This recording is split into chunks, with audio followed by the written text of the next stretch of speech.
மண் குருவி. கோலுங்கிற பேர் கொண்ட காட்டுல ஒரு அழகான குருவி ரொம்ப அழகா பாட்டு பாடிட்டு இருந்தது. காலங்காத்தால அதோட பாட்டை கேட்டுட்டு காட்டுல இருக்கிற மிருகங்கள் மனசெல்லாமே சந்தோஷப்பட ஆரம்பிச்சது.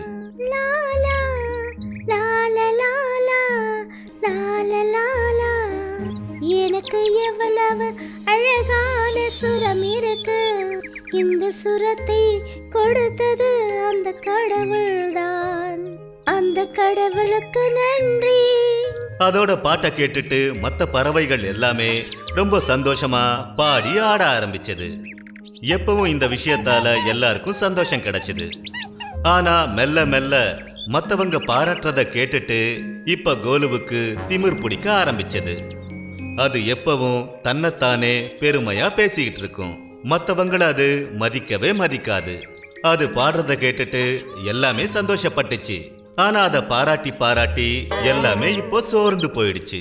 ஏன்னா இப்ப கோலுவுக்கு திமிர் ரொம்ப ஜாஸ்தி ஆயிடுச்சு. ஒரு நாள் கோலு நிம்மதியா உட்கார்ந்துகிட்டு இருக்கும் போது அப்போ முயல் வந்து அது கிட்ட என்ன சொல்லுச்சுன்னா, அட என்ன விஷயம் கோலு, ஏதாவது முணுமுணுக்கிறது?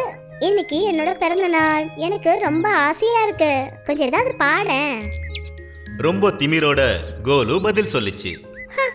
என் மனசுக்கு எப்ப தோணுதோ அப்பதான் நான் பாடுவேன்.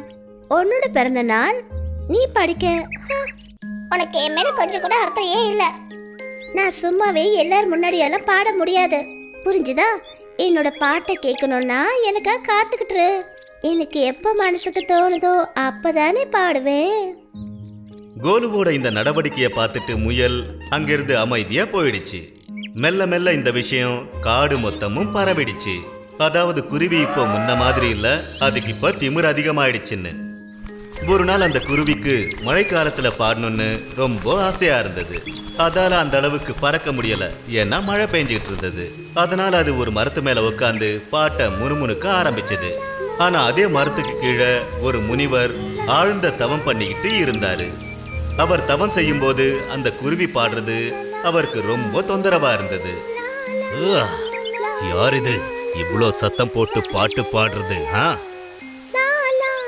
இந்த மழையை பாரு, இந்த மழை எவ்வளவு அழகா இருக்கு. தவம் செஞ்சுக்கிட்டு இருந்தவரு கோவப்பட்டு என்ன சொன்னாருன்னா, குருவியே வாய மூடு, நான் இந்த இடத்துல ஒரு கடினமான தவம் பண்ணிக்கிட்டு இருக்கேன், நடுவுல நீ வந்து அதை கெடுக்காத. பலமுறை சொல்லியும் அந்த குருவி கேட்கவே இல்லை. அதுக்கு நான் என்ன பண்ண முடியும்? இந்த காட்டுல உனக்கு என்ன வேலை? உனக்கு தெரியாதா, என்னோட பாட்டை கேட்கறதுக்காக ஜனங்க அவளோட இருக்காங்க. ஆனா இங்க நான் ரொம்ப ஃப்ரீயா, அதாவது இலவசமா நான் உனக்கு பாட்டு பாடிட்டு இருக்கேன். பேசாம அமைதியா கேளு, இது என்னுடைய விருப்பம். குருவியோட திமிரை பார்த்து தவ முனிவருக்கு பயங்கரமா கோபம் வந்துச்சு. அது மேல தண்ணிய தெளிச்சு அதுக்கு சாபம் கொடுத்தாரு. குருவியே, உன்னோட குரல் ரொம்ப அழகா இருக்குன்னு உனக்கு திமிர் இல்ல? இதுக்கப்புறம் இதே மரத்து மேல ஒரு களிமண் சிற்பமா இருக்க போற நீ. அந்த சாபத்தினால இப்ப கோலு நிரந்தரமான களிமண் சிற்பமா மாறிடுச்சு. இதுக்குதான் சொல்லுவாங்க, நமக்குள்ள நல்ல திறமைகள் இருந்தா அதுல திமிர் காட்டுறது நல்ல விஷயமே கிடையாது. ஒரு வெள்ளை நிறத்துல இருக்கிற புறா பார்க்கவே ரொம்ப அழகா இருக்கும். கிராமத்துல இருந்த ஒரு செல்வந்தர் அந்த புறாவை ஒரு கூண்டுல போட்டு அடைச்சி வச்சிருந்தாரு. அந்த புறாவோட 4 முட்டைகள் இருந்தது. அது சீக்கிரமே குஞ்சு பொரிக்க இருந்தது.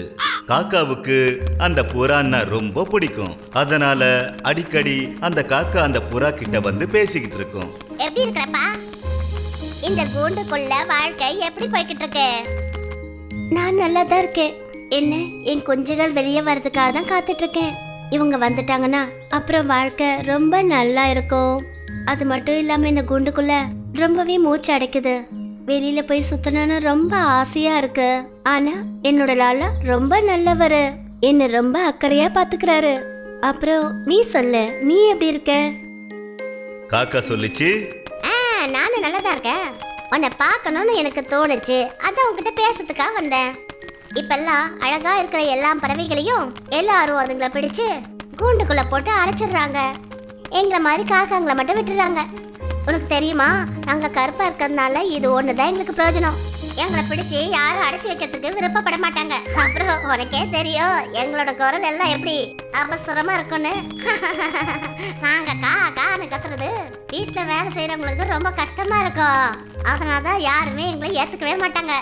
ஆனா உன்னை பாரு, நீ எவ்வளவு நல்லா இருக்க, ரொம்ப அழகா இருக்க. உன்னோட கண் இருக்கே, அது யாரை வேணாலும் அப்படியே கவர்ந்து இழுத்துடும். அதனாலதான் உன்னுடைய இந்த அழகு உன்னை இந்த கூண்டுக்குள்ள கொண்டு வந்து விட்டுடுச்சு நண்பா. ஆமா, நீ சொல்றது உண்மைதான். ஆனா என்ன பண்றது, இங்க சாப்பாடு தேடுறதுக்கு ரொம்ப கஷ்டப்படணும் இல்லையா? இங்க லாலா ஐயா காலையிலயும் சாயந்தரமும் அவரே சாப்பாடு கொண்டு வந்து கொடுப்பாரு. சரி, அப்ப நான் கிளம்புறேன். நாளைக்கு மறுபடியும் பாப்போம். இப்ப காக்காவுக்கும் புறாவுக்கும் ஒரு நல்ல நட்பு ஏற்பட்டுச்சு. அதனால காக்கா வர வரைக்கும் காக்காவை எதிர்பார்த்து புறா காத்துக்கிட்டு இருக்கும். ஒரு நாள் காக்கா வந்து புறா கிட்ட சொல்லும் போது, என்ன விஷயம், என்ன யோசிக்கிற நண்பா? நீ இங்க வர்றதுக்கு இன்னைக்கு ரொம்ப நேரம் ஆயிடுச்சுல? கொஞ்சம் தூரமா போயிருந்தேன். அவ்வளோ தூரம் பறந்தனா ரொம்ப டயர்ட் ஆயிடுச்சு. அப்புறம் யோசிச்சேன், சீக்கிரமா உன்னை போய் பார்த்துட்டு வந்துடலான்னு வந்தேன். நீ ஏதோ என்கிட்ட சொல்லணும்னு நினைக்கிற இல்லையா? ஆமா, நாளைக்குள்ள என்னோட குழந்தைங்க பிறந்துடுங்க. நான் ரொம்ப சந்தோஷமா இருக்கேன். நீ நாளைக்கு வருவேல? என்ன சொன்ன? நீ ரொம்ப சந்தோஷமா இருக்கியா? உனக்கு தெரியுமா, உன்ன மாதிரி உன்னோட குழந்தைங்களும் இதே கூண்டுக்குள்ள அடப்பட்டு கிடக்க போறீங்க. இது என்ன சந்தோஷமான விஷயமா? இல்லவே இல்லை. ஏதாவது பண்ணு, உன் லாலா கிட்ட நீ பேசு. இந்த சுதந்திரம், இப்படி பறக்கிறது, வானத்துல ரொம்ப நிம்மதியா மூச்சு விடுறது, ஒரு பறவைக்கு இதை விட பெரிய சந்தோஷம் வேற எதுவும் இருக்க முடியாது. காக்கா சொன்னதை கேட்டவுடனே புறா உணர ஆரம்பிச்சது. அதாவது கூண்டுக்குள்ள இல்ல, சுதந்திரமா வாழ்றதுதான் ரொம்ப சந்தோஷம்னு புரிஞ்சுக்கிச்சு. நல்ல ராஜா கியான்சந்த். கியான்சந்துங்கிற பேர் கொண்ட ஒரு ராஜா ஒரு பெரிய ராஜ்யத்துல ராஜ்யம் பண்ணிக்கிட்டு இருந்தாரு. அந்த ராஜ்யத்துல ஜனங்க ரொம்ப கவலையோட இருந்தாங்க. ஏன்னா விவசாய நிலம் எல்லாமே தரிசு நிலமா மாறி போயிட்டு இருந்தது. எல்லாரும் அவங்க வயல் நிலைமைய பார்த்து ரொம்ப கவலைப்பட்டாங்க. லட்சம் முறை முயற்சி பண்ணா கூட எதையும் விதைக்கிறது அந்த மண்ணுல முடியாத காரியமா இருந்தது. கிராமத்து ஜனங்க தினமும் ராஜா கிட்ட வருவாங்க, கதற ஆரம்பிப்பாங்க. ராஜா, ஏதாவது பண்ணுங்க, ஏதாவது பண்ணுங்க ராஜா. என்னோட நிலம் எல்லாம் தரிசா மாறிடுச்சு. சாப்பிடறதுக்கு வீட்டுல ஒரு பறிக்க அரிசி கூட கிடையாது. என்ன பண்றது? ராஜா, நாங்க ரொம்ப முயற்சி பண்ணோம். ஆனா என்னோட நிலத்துல எதுவுமே விளைய மாட்டேங்குது. எனக்கு மட்டும் இல்ல, நம்ம மொத்த கிராமத்துக்கும் இதே நிலைமை தான். நீங்க எங்க மேல கருணை காட்டுங்க, ஏதாவது பண்ணுங்க. ராஜா தன் மக்களோட இந்த நிலைமைய பார்த்துட்டு ரொம்ப கவலையா இருந்தாரு. அவர் ஒரு பெரிய சாமியார வரவழைச்சாரு. அப்புறம் அவர்கிட்ட கேட்டாரு, இதுக்கு காரணம் என்ன? கிராமத்துல இந்த அளவுக்கு வறுமையும், அப்புறம் எதுக்காக எந்த விவசாயமும் பண்ண முடியலன்னு கேட்டாரு. அப்புறம் நிலம் எதுக்காக தரிசா மாறிக்கிட்டு இருக்குன்னு கேட்டாரு. அந்த சாமியார் சொன்னாரு, இது ஒரு பெரிய சாபத்தால இப்படி நடந்துகிட்டு இருக்கு ராஜா. ராஜா கேட்டதுக்கு அப்புறமா ரிஷி அதுக்கான யோசனைய சொன்னாரு. மகாராஜா, நீங்க குறைஞ்சபட்சம் 100 ஆடுகளை பலி கொடுக்கணும்.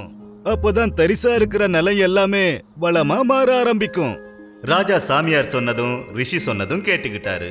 ஆனா அவரு அதை ஒத்துக்க தயாரா இல்ல. ஏன்னா அவருக்கு எந்த ஒரு உயிரினத்தையும் பலி கொடுக்கறதுல உடன்பாடு கிடையாது. ராஜாவோட ராணி அவர்கிட்ட சொன்னாங்க, நீங்க என்ன யோசிக்கிறீங்கன்னு என்னால புரிஞ்சுக்க முடியுது. நீங்க யாரோட உயிரையும் எடுக்க மாட்டீங்க. நான் சொல்றதை கேளுங்க. உங்களோட தவ வலிமையும் நீங்க செய்யற பூஜையிலயும் ரொம்ப வலிமை இருக்கு. ஒருவேளை நாம 2 பேரும் சேர்ந்து அந்த கடவுளுக்கு பூஜை செஞ்சோம்னா அப்புறம் நம்ம ராஜ்யம், நம்மளோட நிலங்கள் அப்படியே பழையபடி நிச்சயமா மாறுங்க. நிச்சயமா தரிசு நிலமா ஆகாது. நீங்க என்ன நம்புங்க. நானும் விரதம் இருக்கேன், நீங்களும் விரதம் இருங்க. ராஜா ராணியோட பேச்ச கேட்டு ராஜாவும் ராணியும் 51 நாட்கள் விரதம் இருந்தாங்க. கடவுள் கிட்ட கடுமையா பிரார்த்தனை செஞ்சாங்க. கடவுளுக்கு ஆராதனை செய்யறத ஒரு நாள் கூட அவங்க விடல. கடவுள் ரொம்ப சந்தோஷப்பட்டு அவங்களோட நிலத்தை பசுமையாக்கினாரு. இப்போ அவங்களோட நிலம் முதல் மாதிரி வளமான இடமா மாறிடுச்சு. அந்த கிராமத்து ஜனங்க எல்லாருமே சந்தோஷமா இருந்தாங்க. கிராமத்து வாசிங்க எல்லாரும் அவரை வாழ்க வாழ்கன்னு சொன்னாங்க. அப்போ ராணி சொன்னாங்க, யாரோ ஏற்கனவே சொல்லிருக்காங்க, ஒருத்தரோட உயிரை எடுக்காதீங்க, உங்களுக்குள்ள மாற்றத்தை ஏற்படுத்துங்க. கடவுள்கிட்ட மனசார மன்னிப்பு கேட்டு அவரோட ஆராதனை மேல நம்பிக்கை வச்சீங்கன்னா நடக்காத காரியம் கூட நடக்கும்னு சொன்னாங்க. ஒரு முறை ஒரு காட்டுல ஒரு வயசான சிங்கம் பசியால ரொம்ப கவலையோட இருந்தது. அதுக்கு ரொம்ப நாளா சாப்பிடுறதுக்கு எந்த ஒரு உணவும் கிடைக்கல. இப்ப அது யோசிக்க ஆரம்பிச்சிருச்சு.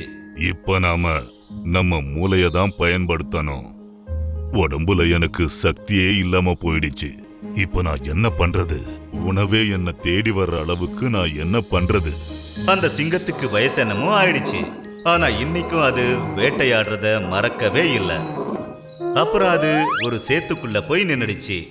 அப்படியே அது தன்னோட கைக்கு தங்க வளையல மாட்டிக்கிச்சு. அப்புறம் சத்தம் போட்டு கத்த ஆரம்பிச்சது. இந்த தங்க வளையல் யாருதா இருந்தாலும் வந்து எடுத்துட்டு போங்க. இது எனக்கு எந்த வேலைக்கும் பயன்படாது. என்னோட கடைசி சமயத்துல நான் ஏதாவது நல்ல வேலை பண்ணணும்னு நினைக்கிறேன். யாராவது இருக்கீங்களா? இது யாரோ ஒரு மனிதரோட பொருள் மாதிரி தான் தெரியுது. வயசான அந்த சிங்கத்தோட குரலை கேட்டுட்டு ஒரு மனுஷன் அந்த பக்கமா வந்தான். அப்புறம் ரொம்ப தூரத்துல இருந்து கேட்டான், உன்கிட்ட அந்த தங்க வளையல் இருக்கா? நிஜமாவே அத நீ யாருக்காவது கொடுக்க விருப்பப்படுறியா? அதனால தானே இவ்ளோ சத்தம் போட்டு சொல்றேன். இது என்னோட கடைசி நேரம். இந்த சேத்தை விட்டு என்னால வெளியே வர முடியாது. அப்புறம் வயசும் ஆச்சு. நான் போறதுக்கு முன்னாடி ஏதாவது புண்ணியத்தை சம்பாதிக்கலான்னு நினைக்கிறேன். ஆமா, இந்த வளையல் உன்னோடதா? அந்த வேட்டைக்காரன் ரொம்பவே பேராசை கொண்டவன். அந்த வளையல் அவந்து கிடையாது. இருந்தாலும் சொன்னான், என்னோடதுதான். அது வந்து நான் உன்கிட்ட வந்தனா நீ என்ன அடிச்சு கொன்னு சாப்பிட்டுடுவ. என்ன உயிரோட கொன்னுடுவ. நீ அந்த வளையலை அங்கிருந்து எனக்கு கொஞ்சம் வீசு. அப்போதான் அந்த கிழட்டு சிங்கம் சொல்லிச்சு, நீ பேசுறது ரொம்ப தப்பு. நான் ஒரு வயசான சிங்கம். நான் சொன்னதை கேட்கலையா? நான் சீக்கிரமாவே இறந்து போயிடுவேன். வா, வந்து இந்த வளையல வாங்கிட்டு போ. அப்புறம் எனக்கு அந்த அளவுக்கு சக்தி கிடையாது. இந்த வளையல அவ்வளவு தூரம் என்னால வீச முடியாது. இந்த வளையலையே என்னால தூக்கி வீச முடியலையே. அப்புறம் உன்னை எப்படி என்னால சாப்பிட முடியும்? கொஞ்சம் நல்லா யோசிச்சு பாரு வேட்டைக்காரனே. நான் ஒன்னும் சும்மா எல்லாம் சொல்லலப்பா. நான் சொல்றது உண்மை. என்னோட உயிர் இப்போ போக போகுது. வா, வந்து இந்த வளையல வாங்கிட்டு போ. வா. அந்த வயசான சிங்கம் மறுபடியும் சொல்ல சொல்ல கொஞ்சம் தைரியம் அந்த வேட்டைக்காரனுக்கு வந்துருச்சு. அப்புறம் அவன் யோசிச்சான், இது உண்மையிலேயே வயசான சிங்கம். இதால என்ன பண்ணிட முடியும்? சாகறதுக்கு முன்னாடி ஏதோ நல்ல காரியம் பண்ண போகுது. இப்படி தினம் வேட்டையாடுறதுல இருந்து என்னால தப்பிச்சுக்க முடியும். போய் அந்த வளையலை தான் நான் வாங்கிட்டு வந்துடுறேனே. அந்த வயசான சிங்கமும் இததான் எதிர்பார்த்துச்சு. அந்த வேட்டைக்காரன் கிட்ட நெருங்கின உடனே அவன் மேல அது பாஞ்சி அவனை கொன்னு சாப்பிட்டுடுச்சு. அதுக்கு தான் சொல்லுவாங்க, பேராசை பெரும் நஷ்டம்னு.